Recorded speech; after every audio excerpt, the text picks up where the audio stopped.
පින්නතුනි අද ධර්ම දේශනාවේ මාතෘකාව හැටියට මම යොදා ගන්න කල්පනා කළේ අපේ බුදුරජාණන් වහන්සේ අදත් අපිට කොහොම පිහිට වෙනවද කියන කාරණාව මාතෘකා කරගෙන මේ ධර්ම දේශනාව සිදු කරන්නයි.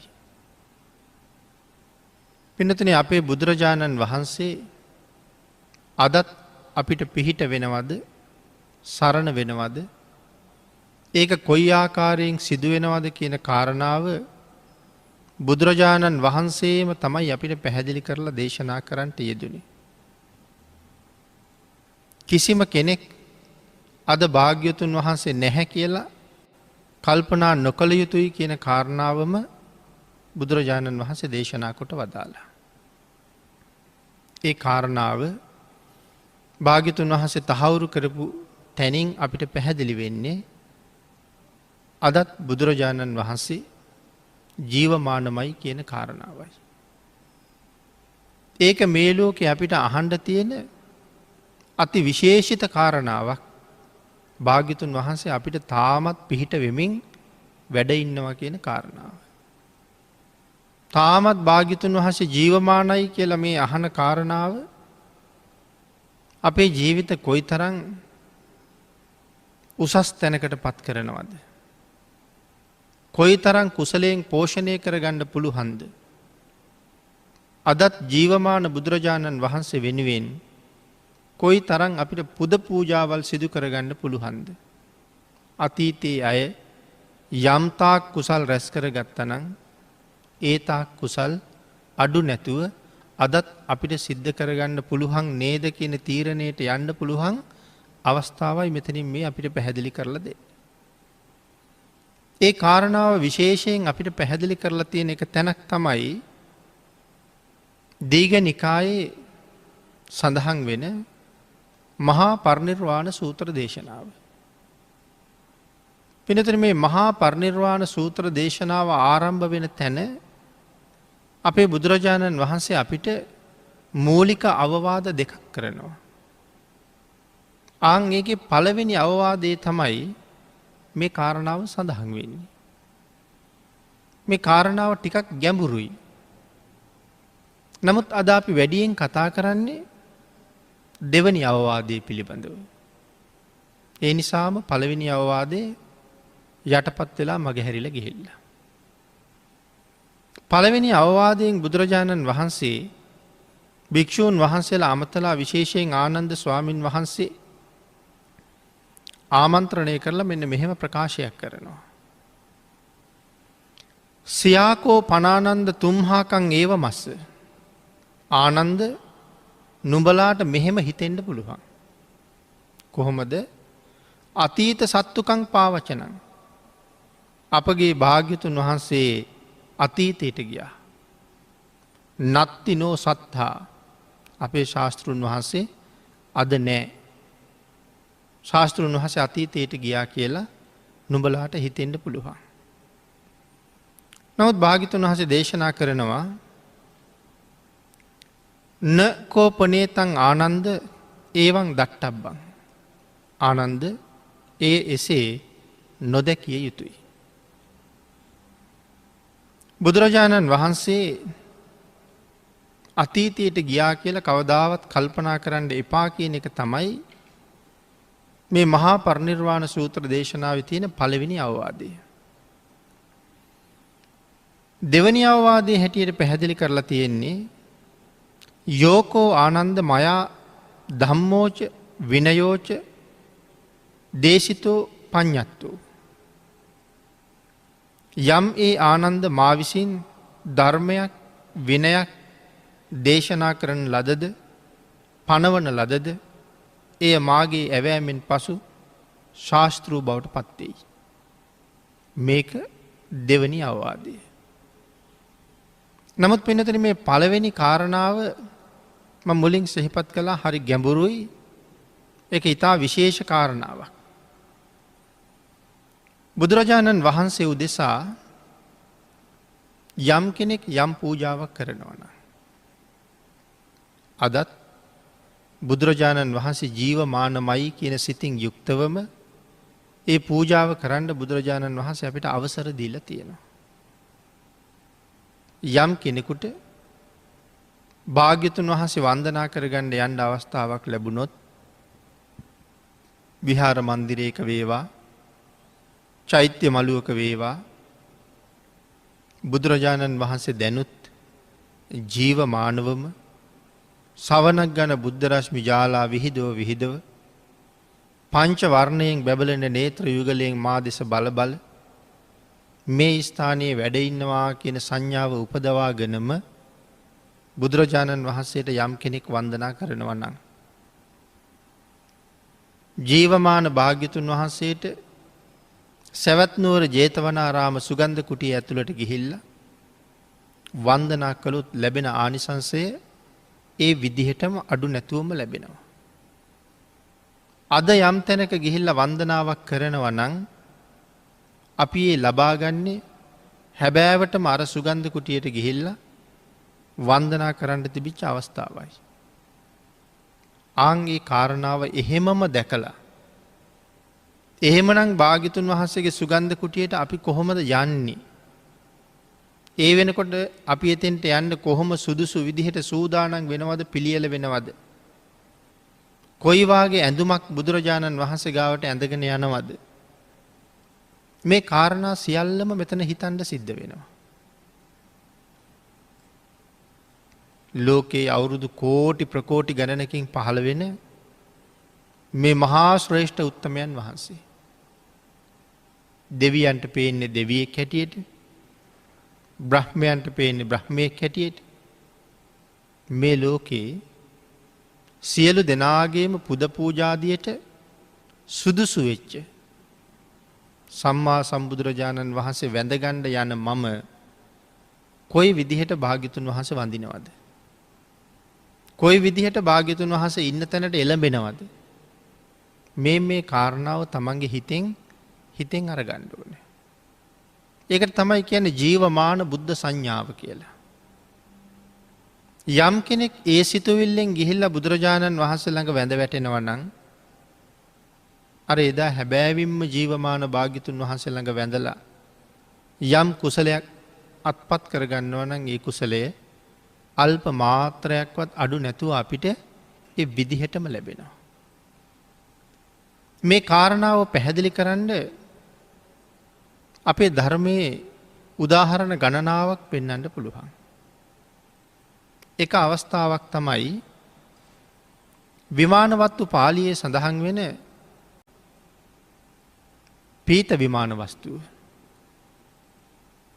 පීත විමාන වස්තුවේ සඳහන් කරන්නේ ශාස්ත්‍රූ ශරීරය අරමුණු කරගෙන අජාසත්ත රජ්ජුරුව විසින් හදාපු ද්‍රෝණයක් ධාතුන් වහන්සේල තැන්පත් කරපු චෛත්‍යයට වන්දනා කරන්න ගියපු කාන්තාවක් ගැන.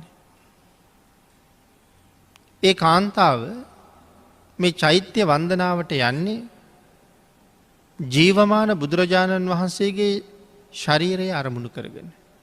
මේ චෛත්‍යය ඇතුලේ ධාතුන් වහන්සේලා වැඩ ඉන්නවා. ඒ ධාතුන් වහන්සේලා ගැන ඇය කල්පනා කරන්නේ ඒ බුදුරජාණන් වහන්සේගේ ශරීරය කියලා. අංගින්සා සඳහන් කළා සත්තු ශරීර මුද්දිස්ස විප්පසන්නේන චේතසා. ධාතුන් වහන්සේලා සලකලා තියෙන බුදුරජාණන් වහන්සේගේ ජීවමාන ශරීරය කියලා. ඇය විසින් මේ වැටකොළු කියන වැලේ මේක සඳහන් කරලා තියෙන කෝසාතකී කියලා. වැටකොළු වලට තමයි කෝසාතකී කියලා කියන්නේ. වැටකොළු වැලෙන් මල් 4ක් කඩාගෙන අර චෛත්‍ය දිහාවට ගමන් කරනවා. ඇගේ හිත ජීවමාන බුද්ධ සංඥාවෙන් පිරිලා. චෛත්‍ය දිහා බලන්නේ බුදුරජාණන් වහන්සේගේ ශරීර ධාතුව දිහා බලනවා වගේ. අප්‍රමාණ ශ්‍රද්ධාවෙන් ඒ මල් ටිකත් අරගෙන චෛත්‍ය දිහාට ඇය ගමන් කරනකොට මගතොට තියෙන වෙන කිසි දෙයක් ඇයට අරමුණු වුණේ නැහැ. පාරායිනේ හිටිය එළදෙනා. ඒ එළදෙනා අලුතෙන් පැටවු දාලා එළදෙන ළඟින් මේ කාන්තාව යනකොට එළදෙන ඇයට අනිනවා. ඇය මගදිම මැරෙනවා. මැරිච්ච ගමම්ම තව්තිසාවේ පහළ වෙනවා. සක්‍ර දේවේන්ද්‍රයන් වහන්සේගේ පරිවාර දිව්‍යාංගනාවන් ප්‍රමාණය ධර්මයේ සඳහන් කරලා තියෙන කෝටි 2.5ක් කියලා. ආන්ගේ දිව්‍යාංගනාවන් අතර ඒ කෝටි 2.5ම අභිභවනය කරලා. ඒ කෝටි 2.5ටම වඩා ශරීරයෙන් ආලෝකය විහිදුවමින් හදිස්සියේම දෙවඟනක් පහළ වෙනකොට සක්‍ර දේවේන්ද්‍රයන් වහන්සේ ඇගෙන් අහනවා මනුස්ස ලෝකේ ඉන්න කාලේ මොනවාගේ පින්කමක් කරලද මේ තරම් ආනුභාව සහිතව මෙහි ආවේ කියලා. ඒ වෙලාවේ ඇය සඳහන් කරනවා ස්වාමීනි මම මහා ලොකු පින්කමක් කළේ නෑ. බුදුරජාණන් වහන්සේගේ ධාතුන් වහන්සේලා වැඩ ඉන්න චෛත්‍ය රාජානන් වහන්සේ දිහාට මං වැටකොළු මල් 4කුත් කඩාගෙන ගියා. මට ඒ මල් චෛත්‍යයට පූජා කරන්න බැරි වුණා. මගදී එළදෙනක් ඇනලා මම මැරුණා. මගේ මරණයත් සමගම තමයි මම මේ විදිහට මෙහි ඇවිල්ලා පහළ වුණේ. ස්වාමීනි ඒ මල් ටික පූජා කරගත්තා නම් මම මෙතන උපදින්නේ නැහැ. මීට වඩා උසස් තැනකයි ඉපදෙන්නේ. ඒ විදිහට සක්‍ර දේවේන්ද්‍රයන්ට කරුණ සඳහන් කරාම සක්‍ර දේවේන්ද්‍රයන් වහන්සේ මාතලීට ආමන්ත්‍රණය කරනවා. සියලුම දෙවියන් වෙනුවෙන් මාතලී නම් වූ රතාචාර්යයන්ට කතා කරලා සක්දෙවිඳු සඳහන් කරනවා තස්ස මාතලී අච්චේරං චිත්තං කම්ම පලං ඉදං අප්පකම්පී කතං දෙයියන් පුඤ්ඤං හෝති මහප්පලං. බලන්ඩ මාතලී අසිරිමත් වූ විසිතුරු වූ පූජාවක ශ්‍රේෂ්ඨත්වය.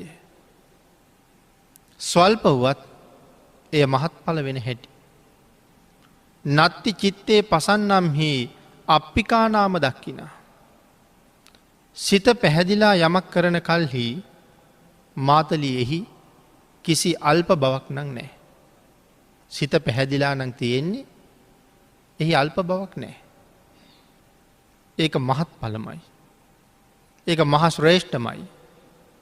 තථාගතයන් කෙරෙහි හෝ තථාගත ශ්‍රාවකයන් වහන්සේලා කෙරෙහි හෝ සිත පැහැදීමෙන් යමක් කරනවා නම් ලැබෙන ආනිසංසය ඊටාම ඉහළයි කියන කරුණ පැහැදිලි කරනවා. මාතලී එන්න සක්‍ර දේවේන්ද්‍රයන් වහන්සේ කතා කළා. මොකද මේ මාතලී ඇතුළුව සක්දෙවිඳු ප්‍රධානව සියලු දෙනාම මේ වෙලාවේ නන්දන උයනට විනෝද වෙන්න යන්න ලැහැත් වෙලා හිටපු වෙලාව. ඒ නිසා මාතලීට කතා කරලා සක්දෙවිඳු සඳහන් කරනවා අනික් අයටත් දැනුවත් කරන්න. විනෝද වෙන්න යන ගමන නවත්තන්න. තථාගතස්ස ධාතියෝ සුකෝ පුඤ්ඤාන මුච්චයෝ.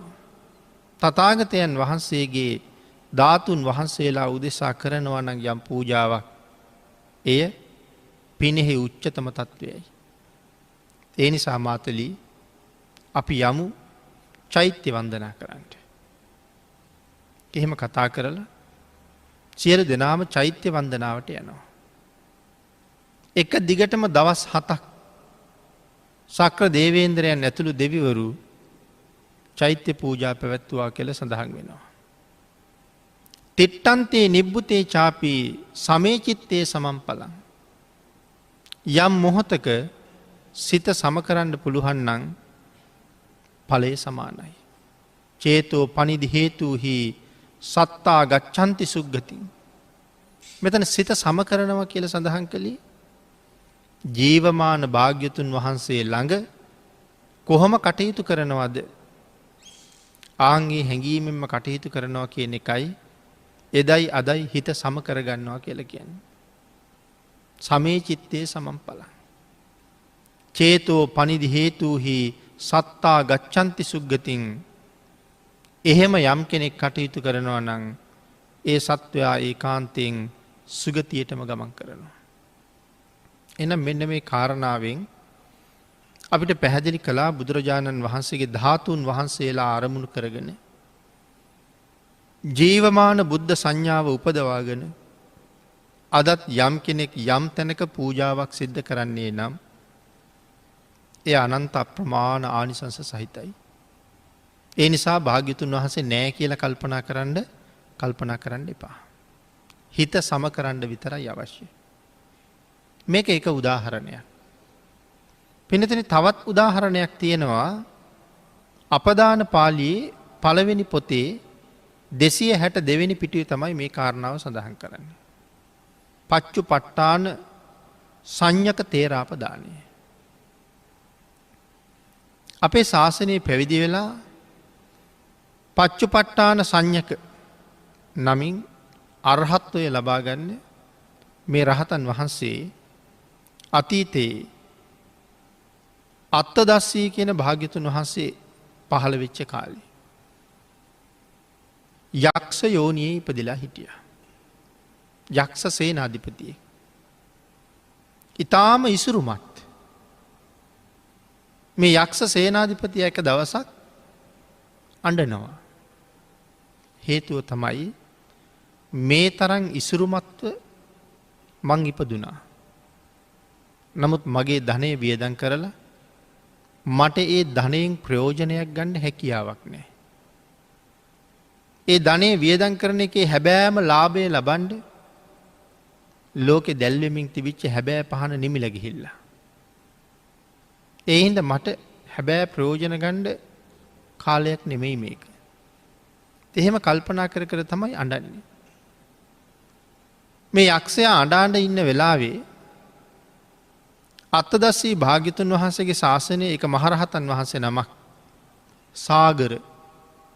සාගර කියන මහරහතන් වහන්සේ දකිනවා මෙයා අඬ ඉන්නවා. ඒක දැකලා සාගර මහරහතන් වහන්සේ මේ යක්ෂයා ගාව පහළ වෙනවා. පහළ වෙලා යක්ෂයාගෙන් අහනවා කින්නු සෝචසි මා භායි මගේ සහෝදරයා උඹ කුමක් සඳහා අඬනවද කියලා. ඒ වෙලාවේ යක්ෂයා තමන් දුක් වෙන්නේ මොනවාගේ කාරණාවක් නිසාද කියලා පැහැදිලි කළා.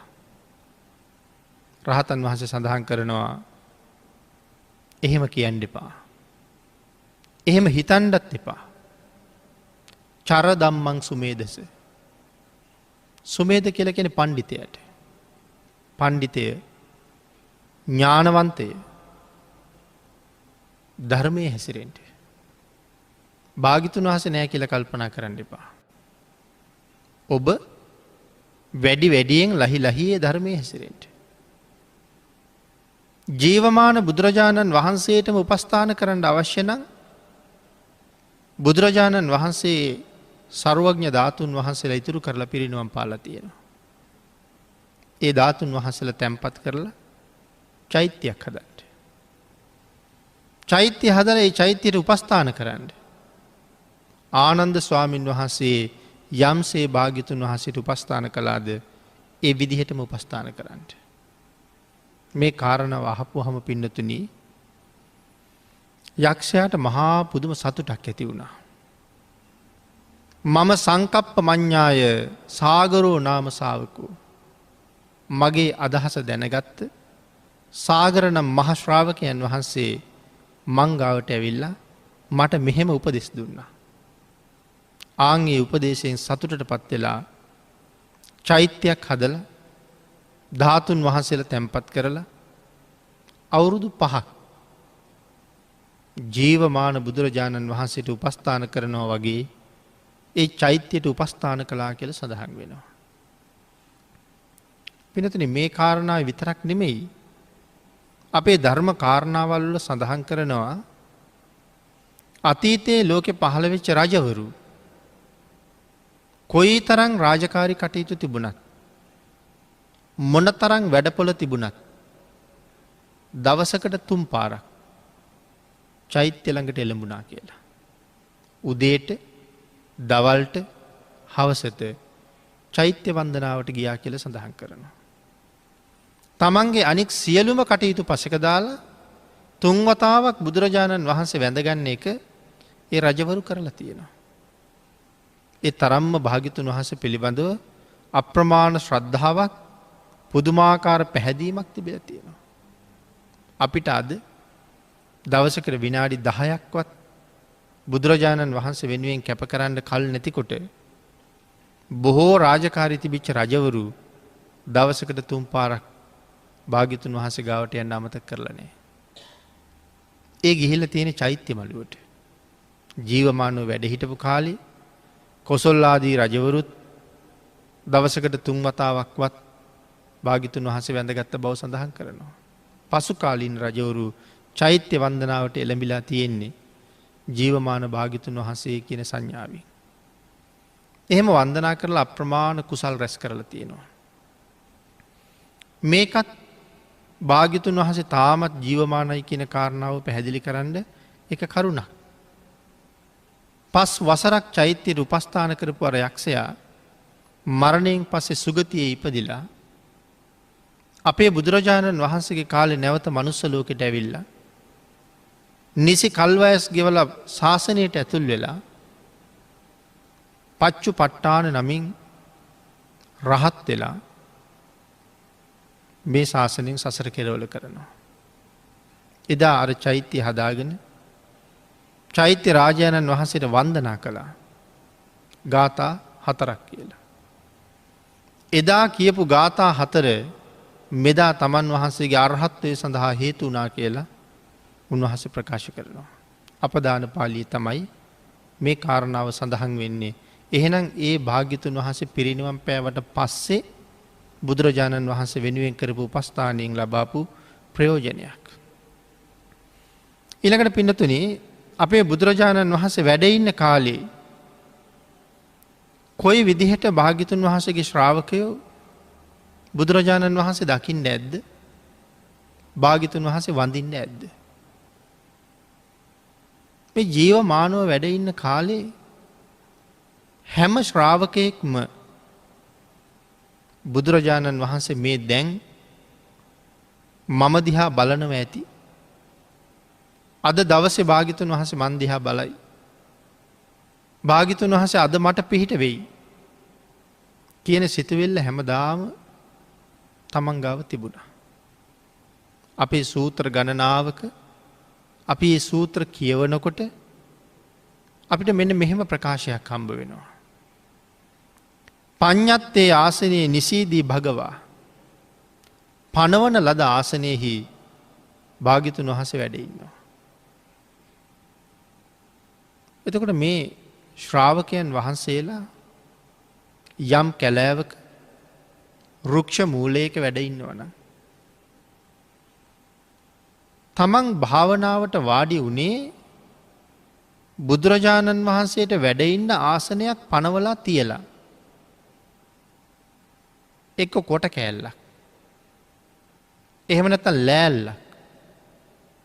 එහෙම නැත්නම් වැලි ගොඩක්.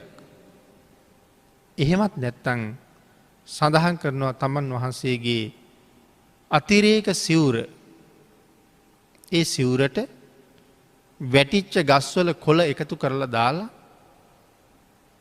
ඒක ඔතල කොට්ටයක් වාගේ හදලා තියලා තියෙනවා. එහෙම තියලා තමයි තමන් භාවනාවට වාඩි වෙන්නේ. හේතුව තමයි බුදුරජාණන් වහන්සේ කොයි වෙලාවේ මම ගාවට වඩීද දන්නේ. ඒ වැඩම කළාට පස්සේ ස්වාමීනි මෙතනින් ස්වාමීනි මෙතනින් වාඩි වෙන්න කියා අසුන් පනවන්න කාලයක් නැහැ. ඒ තරම් ඉක්මනට භාග්‍යතුන් වහන්සේ වඩිනවා. ආන් ඒ නිසා ආසනය පනවලා තියලා තමයි උන්වහන්සේලා භාවනාවට එළඹිලා තියෙන්නේ. බුද්ධ කාලයේ කිර යත්ත ඒකෝපී බික්ඛු විහෙරති. සබ්බත් බුද්ධාසන පඤ්ඤත්තමේව හෝති. යම් තැනක වැඩ ඉන්නවද එතන බුද්ධාසනේ පනවලා තියලා වැඩ හිටියා. මොකද මේ බණ භාවනා කටයුතු වල යෙදෙන භික්ෂූන් වහන්සේලා දිහා බුදුරජාණන් වහන්සේ නිරන්තරයෙන් බලනවා. ඒ විතරක් නෙමේ අනික් හැමෝම දිහත් බුදුරජාණන් වහන්සේ එදත් අදත් ඒ විදිහටම බලනවා. යමෙක් මේ සංසාරයෙන් එතර යන්න අප්‍රමාණ වීර්ය වඩනවා නම් ඒ පුද්ගලයාට භාග්‍යතුන් වහන්සේ එදා වගේම අදත් ඕනෑම මොහොතක පිහිට වෙනවා. අපිට යම් ආකාරයකින් වරදින්න පටන් ගන්නවා නම් බුදුරජාණන් වහන්සේ මොහොතෙම වැඩලා අපේ වරදින තැන නිවැරදි කරනවා. පිනතින අපේ මහමුගලන් මහරහතන් වහන්සේ අරහත්වය උදෙසා දවස් 7ක් එක දිගටම අධිෂ්ඨාන කළේ සක්මන. රෑ දවල් දෙකේම දවස් 7ක් සක්මන් කරනවා. රෑ 7ක් දවල් 7ක් එක දිගට සක්මන් කරන නිසා උන්වහන්සේට ලොකු වෙහෙසක් දැනෙනවා. වෙහෙසක් එක්ක නිදිමතක් ඇති වෙනවා. අපේ බුදුරජාණන් වහන්සේ ඒ මොහොතේම මොග්ගල්ලානයන් වහන්සේ ගාවට වඩිනවා. වැඩලා අවවාද කරනවා. අවවාද කරන්නේ නිදි මත නැති කරගන්න ක්‍රම ගණනාවක් පැහැදිලි කරනවා. කම්මැලි නොවී මේ ක්‍රමයන් පාවිච්චි කරලා නිදි මත නැමති හතුරා පන්නලා වීරි කරන්න. අනුරුද්ධ මහරහතන් වහන්සේ මාස 9 අධිෂ්ඨාන කළේ ඉඳ ගැනීම සහ සක්මන විතරයි. එහෙම වීර්ය වඩනකොට උන්වහන්සේට මහාපුරුෂ විතර්ක පහළ වෙනවා. ඒ මහාපුරුෂ විතර්ක උන්වහන්සේ මෙනෙහි කරනකොට භාග්‍යතුන් වහන්සේ මොහොතින් උන්වහන්සේ ළඟ පහළ වෙනවා. පහළ වෙලා අනුරුද්ධ මෙයත් සිහිපත් කරන්න. තවත් කාරණාවක් භාග්‍යතුන් වහන්සේ දේශනා කළා. ආන්ගේ කාරණාව ඔස්සේ කටයුතු කරපු අනුරුද්ධයන් වහන්සේ මහරහතන් වහන්සේ නමක් බවට පත් වුණා. තමන්ගේ ශ්‍රාවකයෝ යම් තැනකද මේ සංසාරයෙන් එතර යන්න වීර්ය වඩන්නේ ආන්ගේ හැම තැනකම භාග්‍යතුන් වහන්සේ ඔවුන් දිහා බලාගෙන ඉන්නවා. සත්හා අම්හාකං මනං ජානින්වා ආගතංවා අම්හාකං සමීපේ තිතං ඒව අත්තානං දස්සේති. මෙතන සඳහන් කළා අපගේ භාග්‍යතුන් වහන්සේ අපගේ මනස දැනගෙන පැමිණිලා අපගේ සමීපයෙහිම අපිට දකින්න ලැබෙනවා, පෙනී හිටිනවා. තස්මින් කනේ බන්තේ ඉමං නිසීදත ඉද නිසීදත ආසනේ පරියේසනං නාම භාරු. ස්වාමීනී මෙතන වැඩඉන්න කියලා අමුතුවෙන් ආසන පනවන්න කාලයක් නෑ. එනම් එදත් භාග්‍යතුන් වහන්සේ මේ සංසාරයෙන් එතරවෙන්න වීරය වඩපු අය දිහා බැලුව පිහිට වුණා. අදත් බුදුරජාණන් වහන්සේ යම් කෙනෙක් එහෙම වීර්ය වඩන්න පටන් ගන්නවා නම් අදත් භාග්‍යතුන් වහන්සේ බලනවා, අදත් භාග්‍යතුන් වහන්සේ පිහිට වෙනවා. ඒ කියන කාරණාව තහවුරු කරන තවත් අපූරු තැනක් තමයි අපි මේ සිහිපත් කරන්නට යෙදුනේ. එමනම් පින්නතුනි, අතීතයේ මේ කාරණාව ගැන හිතලා අප්‍රමාණ වීර්ය වඩපු උතුමන් වහන්සේලා කොයි තරම් ශ්‍රද්ධාවෙන් බුදුරජාණන් වහන්සේ වෙනුවෙන් කටයුතු කරලා තියෙනවද? අතීත උත්තමයන් වහන්සේලා ළඟ තිබිච්ච ශ්‍රද්ධාවයි අපි ළඟ තියෙන ශ්‍රද්ධාවයි පිළිබඳව කල්පනා කරලා බලනකොට අතීත උතුමන් ළඟ අපි කවුද කියන කාරණාව අපිට හැඟෙනවා. භාග්‍යතුන් වහන්සේ අදත් අපිට පිහිට වෙයි. එක දිගටම බුදුරජාණන් වහන්සේ අපි දිහා බලාගෙන ඉන්නවා කියලා අපිට හිතෙන්නේ. මේ සංසාරයෙන් අපිව එතර කරන්න මහා කල්ප අසංඛ්‍ය ගණන් උන්වහන්සේ සංසාරේ දුක් විඳා. තමන් වහන්සේට නිවන් දකින්න කෝටි ගණන් ලැබිච්ච අවස්ථාවල් හැම එකක්ම අපි වෙනුවෙන් අත්හැරියා.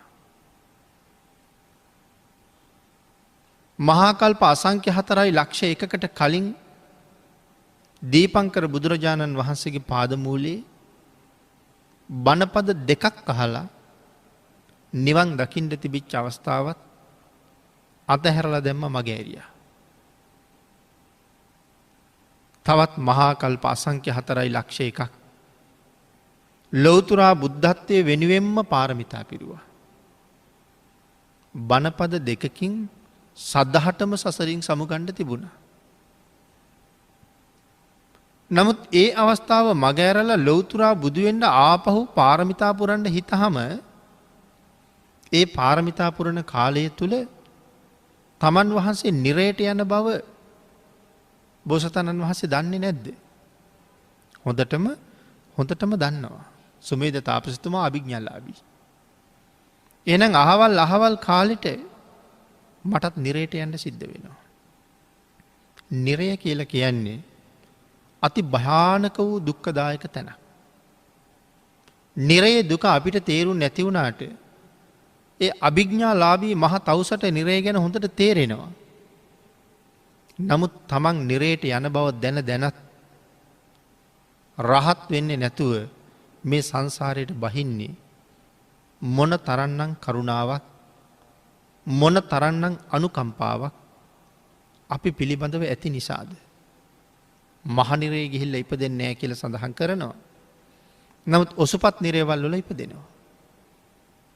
තේමිය ජාතකයෙන් නිරේ ඉපදිච්ච බව තව පැහැදිලි කරනවා.